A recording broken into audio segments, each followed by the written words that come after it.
जय हिंद साथियों स्वागत करता हूं आप सभी का फिर से नए सेशन में। आज के सेशन में आरआरबी ग्रुप डी एग्जाम के लिए साइंस के 100 इंपॉर्टेंट क्वेश्चन की बात करेंगे और आज के 100 क्वेश्चन आप सभी के सिलेक्टेड होंगे जो आपके एग्जाम में आप सभी से पूछे जाएंगे। तो आज के 100 क्वेश्चन आप सभी के लिए है महत्वपूर्ण, जिसमें मेरे प्यारे साथियों 30 फिजिक्स के, 30 क्वेश्चन केमिस्ट्री के, 30 क्वेश्चन बायोलॉजी के और 10 क्वेश्चन आप सभी के लिए विविध के होंगे, जो आपके लिए बहुत ही ज़्यादा बेहद इंपॉर्टेंट हो जाएंगे। तो आज का टारगेट आप सभी को मिलता है मेरे प्यारे साथियों, आज के इन क्वेश्चनों में से आप सभी को 50 क्वेश्चन सही करने का टारगेट मिलता है। देखते हैं कितने स्टूडेंट ऐसे हैं जो 50 क्वेश्चन सही कर लेते हैं, 50 क्वेश्चन के करेक्ट करने के टारगेट को अचीव कर लेते हो। तो ज़्यादा टाइम वेस्ट किए हुए स्टार्ट करते हैं अपना सेशन। पहला क्वेश्चन आप सभी के स्क्रीन पर आप सभी से पूछा जा रहा है, किस दर्पण का प्रयोग वाहन के साइड मिरर में होता है। तो वाहन में आप सभी लोग जो साइड मिरर देखे होंगे उसमें किस दर्पण का यूज किया जाता है, ये क्वेश्चन आप सभी से पूछ रहा है। तो यहाँ पर उत्तल दर्पण right answer option number A के साथ आप सभी का चला जाएगा। और अगर आप इन क्वेश्चनों का जवाब जानते हैं तो मेरे बताने से पहले कमेंट बॉक्स में जरूर बताइए और वीडियो के अंत में ये बताना मत भूलिए कि कितने क्वेश्चन के राइट आंसर आप सभी लोग जानते थे। क्वेश्चन है साथियों, कह रहा शुद्ध जल का अपवर्तनांक लगभग कितना होता है। शुद्ध जल के अपवर्तनांक की बात करूं तो ये आपका 1.33 होता है। बी विकल्प के साथ आप सभी का करेक्ट आंसर चला जाएगा। अगला क्वेश्चन है, ध्वनि किसमें नहीं चल सकती। मोस्ट क्वेश्चन और सिलेक्टेड क्वेश्चन है ग्रुप डी एग्जाम के लिए, चुनिंदा क्वेश्चंस की श्रेणी में आएगा। आपकी परीक्षा के लिए बहुत ज़्यादा इंपॉर्टेंट क्वेश्चन हो जाएगा कि ध्वनि किसमें नहीं चल सकती। तो ये आपको पता है, ध्वनि यानी कि ये आपकी निर्वात में नहीं चलती है। Right answer option number D के साथ आप सभी का करेक्ट चला जाएगा। अगला क्वेश्चन यहीं पर पूछ रहा है कि बल गुणा वेग बराबर क्या होता है। तो बल गुणा वेग मिलकर जो आपका शक्ति का निर्माण करते हैं। Right answer option number B के साथ आप सभी का चला जाएगा। अगला क्वेश्चन कह रहा है कि ये आपसे पूछ रहा है बैरोमीटर किसे मापता है। तो बैरोमीटर की जब भी बात की जाती है तो यहाँ पर आप सभी को पता होना चाहिए कि यहाँ पर ये वायु दाब को मापने का कार्य करता है, जो कि ऑप्शन नंबर बी के साथ करेक्ट आंसर चला जाएगा। अगला क्वेश्चन देखिए, कह रहा है यहाँ पर 1 कैलोरी बराबर कितना होता है। तो 1 कैलोरी में आप सभी से पूछ रहा है कि मेरे प्यारे साथियों कितने जूल होते हैं। तो 1 कैलोरी की जब भी बात की जाती है तो मेरे प्यारे साथियों ये जूल आपके 4.18 होते हैं, यानी कि 4.18 आप सभी का right answer option number B के साथ चला जाएगा। और मेरे प्यारे साथियों, जो भी लोग यहाँ पर मेरे चैनल पर नए विजिट कर रहे हैं सो प्लीज़ चैनल को सब्सक्राइब करके अपने फ्रेंड सर्कल में ज़रूर शेयर कर देना, क्योंकि आप अगर इसको सब्सक्राइब कर लोगे तो आप ही का भला होगा, क्योंकि यहाँ पर किसी भी प्रकार का आप सभी का ना कोई पैसा जाता है। करने के लिए चैनल को सब्सक्राइब करना। कह रहा है रेडियो तरंगे किस प्रकार की हैं। तो रेडियो तरंगों की जब बात की जाती है ये आपकी किस प्रकार की होती हैं, विद्युत चुंबकीय तरंगे होती हैं। विद्युत चुंबकीय तरंगे जो भी स्टूडेंट ने चुना है उन सभी का करेक्ट आंसर हो जाता है। Right answer option number B के साथ चला जाएगा। अगला क्वेश्चन कह रहा है ध्वनि की तीव्रता की इकाई क्या है। इंपॉर्टेंट क्वेश्चन, ध्वनि की तीव्रता की इकाई आप सभी को पता चल गया होगा कि यहां पर क्या हो जाता है, डेसिब आप सभी का राइट आंसर चला जाएगा। अगला क्वेश्चन कह रहा है बल्ब का फिलामेंट किस धातु का होता है। ये क्वेश्चन आप सभी के लिए सेलेक्टेड होगा। तो ये 2025 ग्रुप डी एग्जाम के लिए मोस्ट इंपॉर्टेंट क्वेश्चन होगा। 3 स्टार इस क्वेश्चन को लगा करके रखिएगा, किसी न किसी शिफ्ट में आपको मिलेगा ये, यानी कि बल्ब का फिलामेंट किस धातु का बना होता है। तो ये आपका टंगस्टन धातु का बना होता है, जो कि ऑप्शन नंबर सी के साथ करेक्ट आंसर चला जाएगा। अगला क्वेश्चन कह रहा है क्लोरीन गैस का रंग है, यानी इस गैस का रंग पीला हरा रंग होता है, जो कि right answer option number B के साथ चला जाएगा। अगला क्वेश्चन यहाँ पर कह रहा है प्रकाश वर्ष किसकी इकाई है। आप सभी को पता होना चाहिए, ये क्वेश्चन कई बार आप सभी के एग्जाम में पूछा जाएगा। तो प्रकाश वर्ष ये आप सब दूरी के मापने के लिए यूज करते हैं। अगला क्वेश्चन देखिए, कह रहा है पृथ्वी पर ऋतुओं का कारण क्या है। तो बात करें यहाँ पर पृथ्वी पर ऋतुओं के कारण की, तो यहाँ पर पृथ्वी पर जो ऋतुओं का कारण होता है वो आपका पृथ्वी का झुकाव और सूर्य की परिक्रमा करना। पृथ्वी का झुकाव होना और सूर्य की परिक्रमा करना ये जो है पृथ्वी पर ऋतुओं का महत्वपूर्ण कारण हो जाता है। अगला क्वेश्चन है कि द्रव्यमान की एसआई इकाई क्या है, यानी कि द्रव्यमान का एसआई मात्रक आप सभी से पूछा जा रहा है। तो द्रव्यमान का एसआई मात्रक किलोग्राम ऑप्शन नंबर बी के साथ करेक्ट आंसर चला जाएगा। अगला क्वेश्चन कह रहा है 1 हर्ट्ज का अर्थ है। तो 1 हर्ट्ज बराबर आप सभी का होता है 1 सेकंड में 1 तरंग, यानी कि ये 1 हर्ट्ज के बराबर हो जाती हैं। अगला क्वेश्चन है, कह रहा है 16 नंबर क्वेश्चन, एक्सरे की खोज किसने की। तो अगर मेरे प्यारे साथियों आप लोग इस क्वेश्चन क्वेश्चन का राइट आंसर जानते हो तो जल्दी से जल्दी बताइए, मोस्ट इंपॉर्टेंट क्वेश्चन है। तो एक्सरे की खोज की बात करें तो ये खोज किसने की थी, वो आपके यहाँ पर रोएंटजन ने की थी, जो कि right answer option number B के साथ चला जाएगा। अगला क्वेश्चन कह रहा है विद्युत धारा मापने का यंत्र। विद्युत धारा मापने का यंत्र, जो विद्युत धारा मापी जाती है वो एमीटर के द्वारा मापी जाती है। Right answer option number B के साथ चला जाएगा।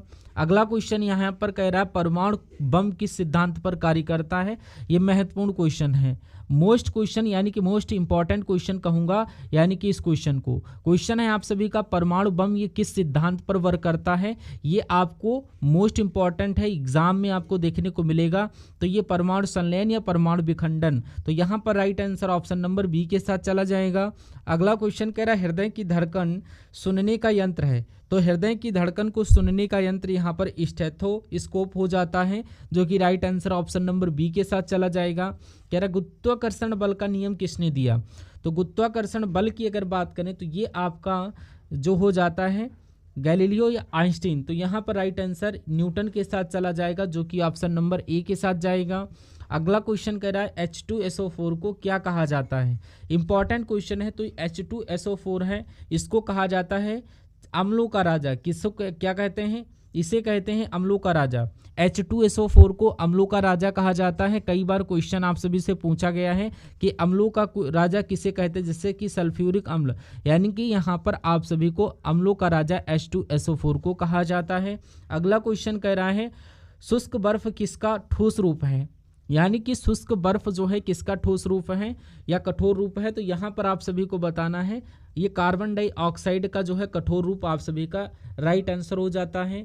अगला क्वेश्चन कह रहा है साबुन बनाने की प्रक्रिया क्या कहलाती है। ये भी क्वेश्चन कई बार आपके एग्जाम में देखने को मिल जाता है। साबुन बनाने की प्रक्रिया ये आपको कहलाती है saponification. Right answer option number B के साथ चला जाएगा।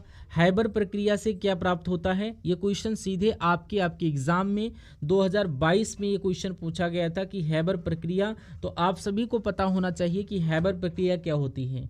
तो यानी कि ये आपकी प्रसिद्ध जो प्रक्रिया होती है, ये हैबर प्रक्रिया के द्वारा अमोनिया को पृथक्करण करते हैं या प्राप्त करते हैं। क्या करते हैं, प्राप्त करते हैं। हैबर प्रक्रिया द्वारा हम सभी लोग अमोनिया प्राप्त करते हैं। कह रहा दूध में कौन सा शर्करा पाया जाता है। तो दूध में जो आपकी पाई जाती है लैक्टोज पाई जाती है।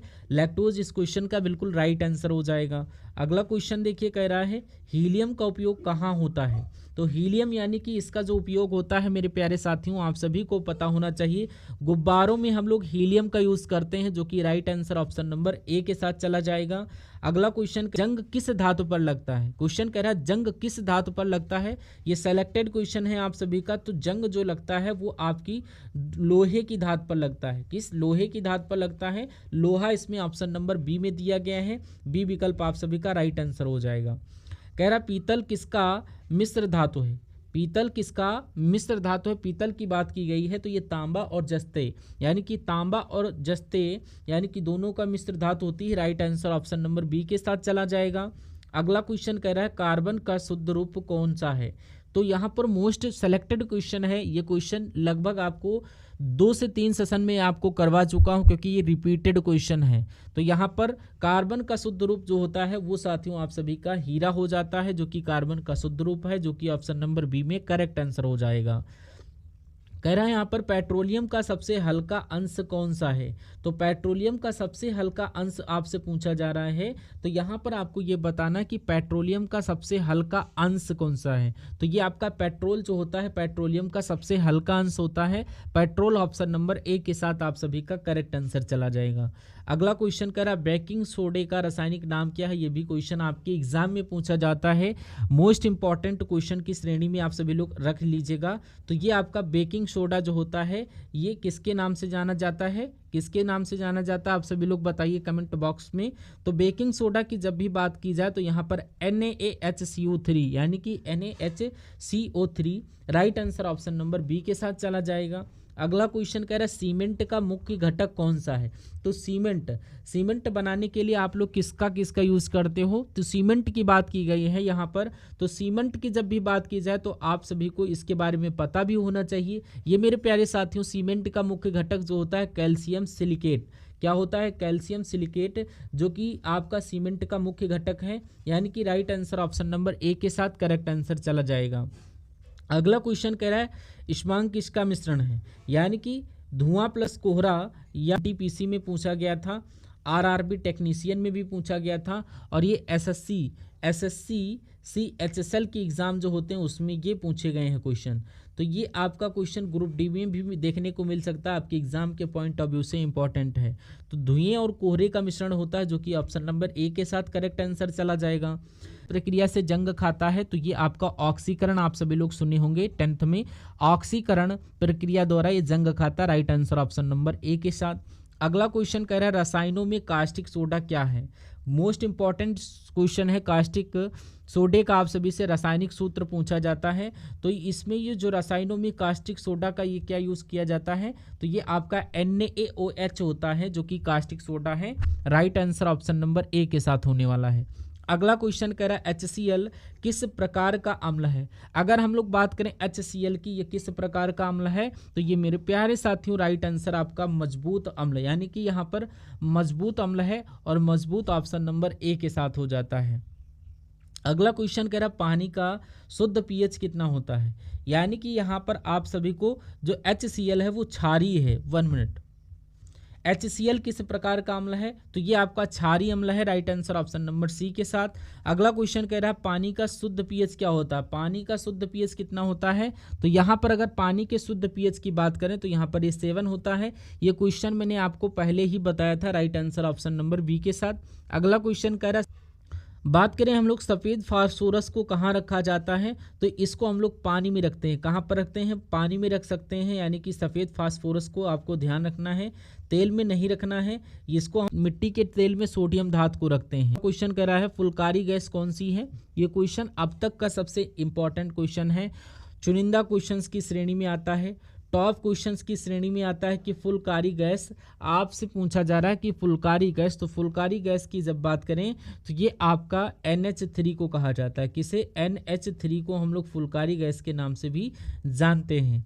अगला क्वेश्चन कह रहा है ग्रीन हाउस गैस कौन सी नहीं है, तो ग्रीन हाउस गैस कौन सी नहीं है ये आपसे पूछा जा रहा है, तो ऑक्सीजन जो होती है ग्रीन हाउस गैस नहीं होती है। अगला क्वेश्चन कह रहा है मानव शरीर में रक्त का पीएच कितना होता है, तो पीएच मान की बात करें ये 7.4 यानी कि 7.4 के बराबर होता है, जो कि ऑप्शन नंबर बी के साथ आप सभी का करेक्ट आंसर चला जाएगा।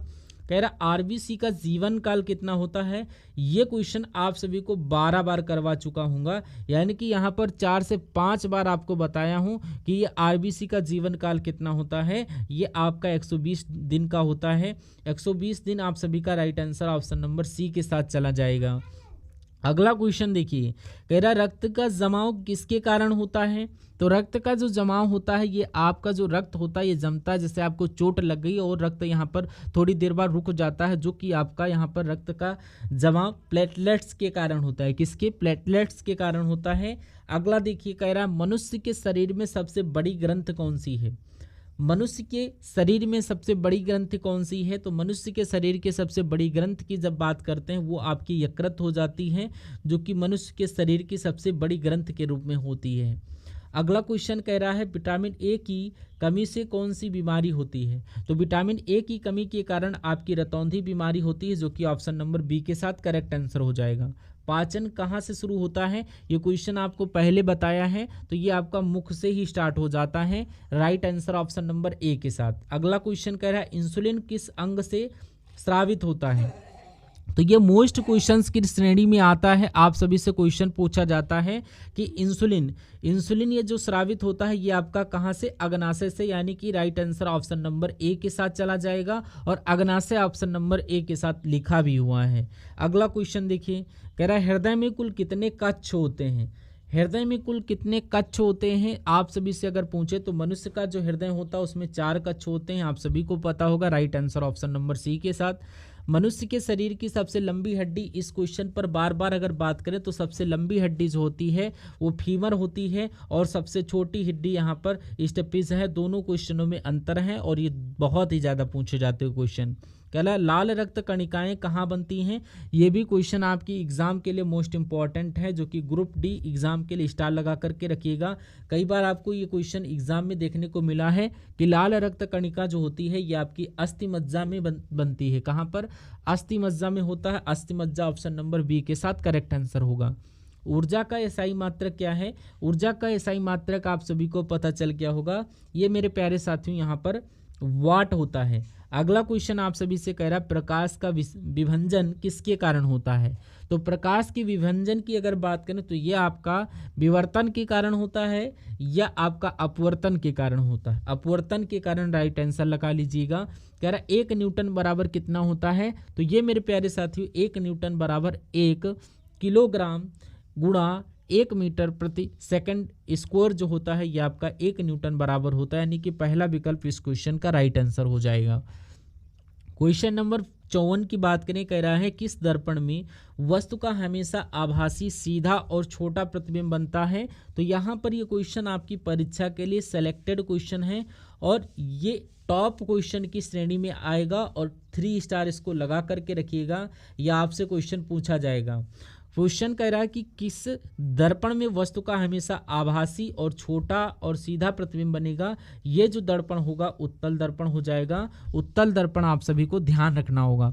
अगला देखिए, कह रहा है शक्ति का आपका मात्रक क्या है। तो शक्ति का मात्रक आप सभी से पूछा जा रहा है, जो कि वाट होता है। अगला क्वेश्चन है, कह रहा विद्युत धारा किस कारण से उत्पन्न होती है। तो विद्युत धारा के कारण अगर आपसे पूछा जाए तो आपको इलेक्ट्रॉन की गति यानी इलेक्ट्रॉनों की गति के कारण विद्युत धारा आपकी उत्पन्न होती है। ठोस में ध्वनि की चाल सबसे अधिक होती है, क्योंकि जो ठोस के अणु होते हैं वो पास पास होते हैं, इसलिए जो होती है ये मेरे प्यारे साथियों ठोस में ध्वनि की चाल सबसे अधिक होती है। इसलिए मेरे प्यारे साथियों ये आपका अगर ये सभी कारण अगर बन जाए तो ये आपके घनत्व अधिक होता है, अणु पास पास होते हैं, कठोर, यानी कि ये सब कारण आप सभी का करेक्ट आंसर हो जाएगा। इसका मतलब भी होता है ये सभी, यानी कि right answer option number D आप सभी का करेक्ट आंसर हो जाएगा। मानव नेत्र का निकट बिंदु लगभग कितना होता है। तो मानव नेत्र का निकटतम बिंदु जो होता है वो लगभग यहाँ पर कितना होता है, आपसे क्वेश्चन पूछा जा रहा, मोस्ट इंपॉर्टेंट होता है, जो कि 25 सेंटीमीटर। ऑप्शन नंबर बी के साथ आप सभी को करेक्ट आंसर लगा देना है। कह रहा है डायनमो किस ऊर्जा को किस में बदल देता है। तो डायनमो की बात की जाए तो ये मेरे प्यारे साथियों आप सभी को पता चल गया होगा कि ये यांत्रिक ऊर्जा से विद्युत ऊर्जा में परिवर्तित करने का काम करता है। पृथ्वी के चारों ओर उपग्रह को घूमते रहने में कौन सी शक्ति काम करती है। तो शक्ति की बात की गई है तो इसमें आपका अभिकेंद्री बल जो होता है करेक्ट आंसर हो जाएगा। अगला क्वेश्चन कह रहा है एथेनॉल का सामान्य सूत्र क्या है। एथेनॉल का जब भी आपसे सामान्य सूत्र पूछा जाए तो आपका C2 यानी 1 मिनट C2H5OH यानी कि ये जो होता है एथेनॉल का सामान्य सूत्र होता है।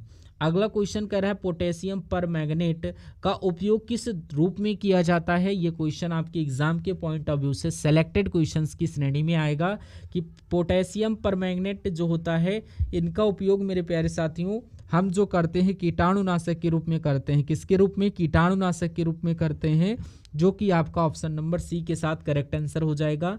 और एक महत्वपूर्ण सूचना ये है, अगर मेरे प्यारे साथियों आप लोग हमारे चैनल को अभी तक सब्सक्राइब नहीं किया है तो इसको सब्सक्राइब कर लीजिए। क्वेश्चन कह रहा है यहाँ पर आप सभी से पूछा जा रहा है किस गैस को मार्स गैस के नाम से जाना जाता है। तो यहाँ पर आप सभी को पता होना चाहिए, जो आप लोग CH4 यानी कि मीथेन को ही आप लोग मार्स गैस के रूप में जानते हो। कह रहा है सोडा वाटर में कौन सी गैस होती है। तो सोडा वाटर की बात की गई है। इसमें हम लोग बात करें सोडा वाटर की तो ये कैसे बनता है। अब यहाँ पर आप सभी से पूछा जा रहा है कि सोडा वाटर में कौन सी गैस होती है। तो सोडा वाटर की बात की गई है तो इसमें कार्बन डाइऑक्साइड गैस होती है। कौन सी? Carbon dioxide. ये ऑप्शन नंबर सी आप सभी का करेक्ट आंसर हो जाएगा। वायुमंडल में सबसे अधिक पाए जाने वाली गैस कौन सी है। नाइट्रोजन जो है वायुमंडल में सबसे अधिक पाई जाती है, आप सभी को पता होना चाहिए। लाल फास्फोरस का यूज कहाँ पर किया जाता है। तो ये आपका यहाँ पर माचिस की तिल्ली में किया जाता है। Right answer option number A के साथ। कह रहा है गैस टरबाइन में कौन सा ईंधन प्रयुक्त किया जाता है। तो ये इंपॉर्टेंट क्वेश्चन है। तो गैस टरबाइन में कौन सा ईंधन यूज करते हैं। यहाँ पर प्राकृतिक गैसों का यूज किया जाता है। राइट आंसर सी के साथ।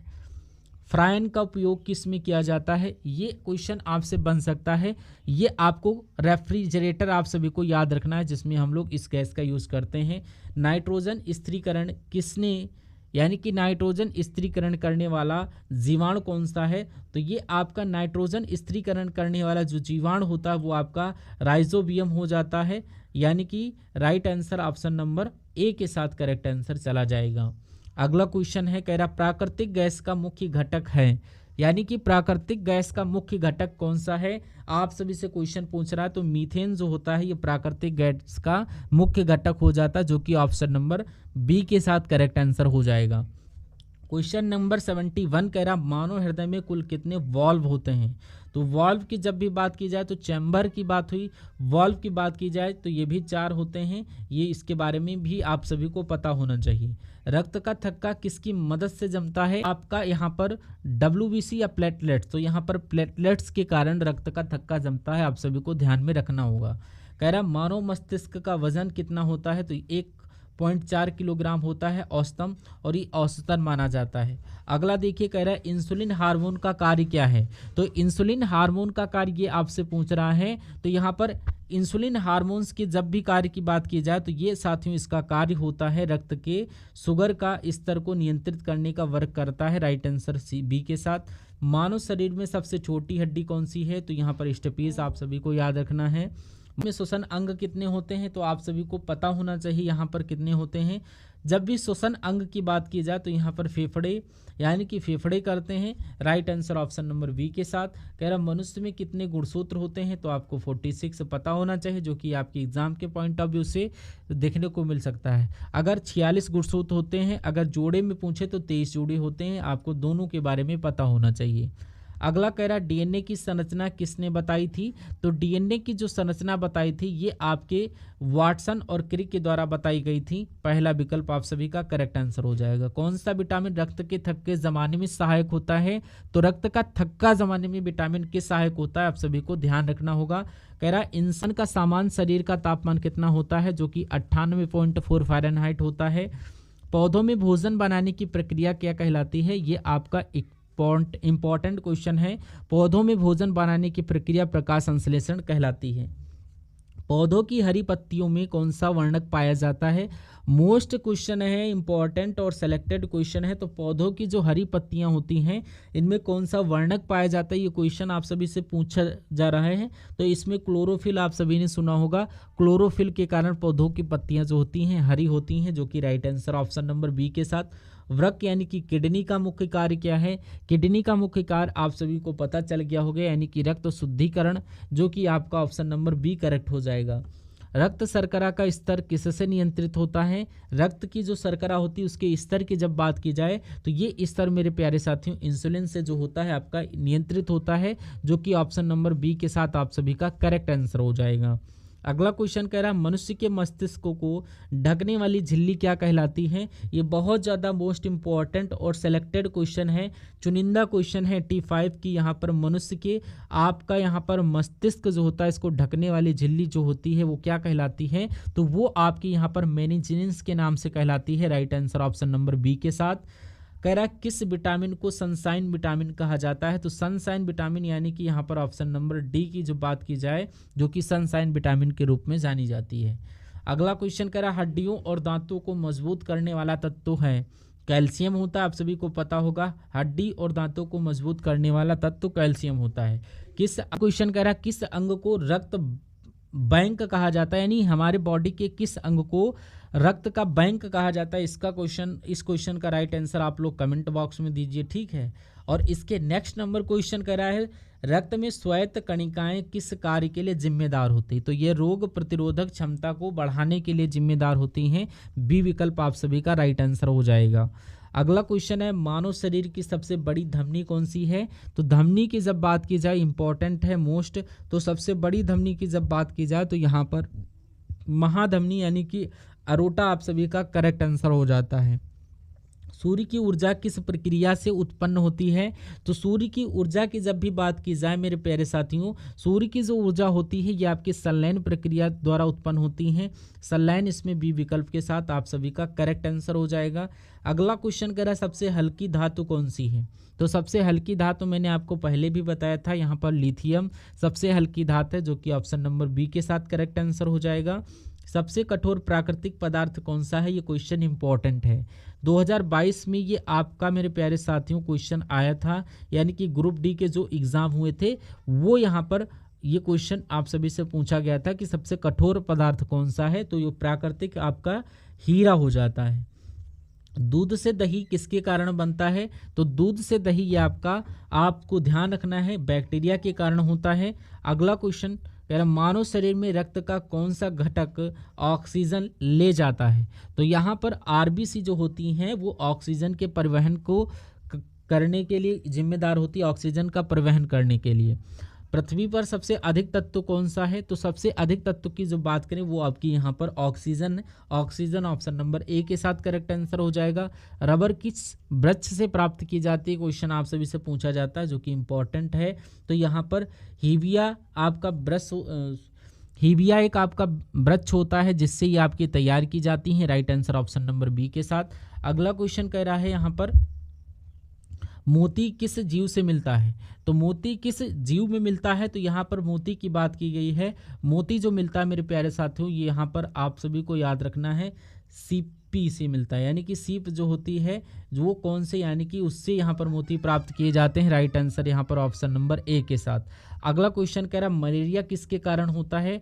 मलेरिया की जब भी बात की जाए तो यहाँ पर ये आपका एक वायरस होता है। तो यहाँ पर जो कि आपका प्रोटोजोआ प्लाज्मोडियम एक यहाँ पर इसके कारण होता है, जो कि प्लाज्मोडियम वाइवेक्स आपने नाम सुना होगा, जो कि ऑप्शन नंबर सी के साथ करेक्ट आंसर हो जाएगा।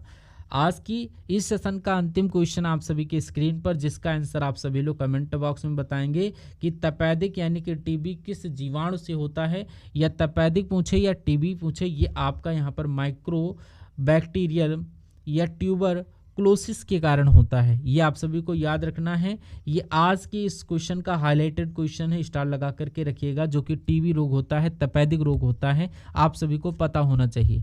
तो आज के जो 100 के 100 क्वेश्चन थे वो सभी ऐसे थे जो आपको मेरे प्यारे साथियों यहाँ पर ग्रुप डी एग्जाम में कहीं ना कहीं आप सभी से पूछे जाएंगे, किसी न किसी शिफ्ट में आप सभी को देखने को मिलेंगे। मेरे प्यारे साथियों आज की सेशन में सभी क्वेश्चन सेलेक्टेड लाने की कोशिश की थी जो आपको सीधे आपके एग्जाम में मिले, और सभी क्वेश्चन आपके एग्जाम के पॉइंट ऑफ व्यू से इंपॉर्टेंट होने वाले थे। वीडियो अच्छी लगी तो वीडियो को लाइक करिए, चैनल पर नए हैं तो चैनल को सब्सक्राइब जरूर करिए। यहाँ पर मेरे प्यारे साथियों आप सभी के लिए इंपॉर्टेंट सेशन प्राप्त होने वाले हैं। ठीक है, हम सभी लोग मिलते हैं नेक्स्ट पार्ट में, तब तक के लिए जय हिंद साथियों।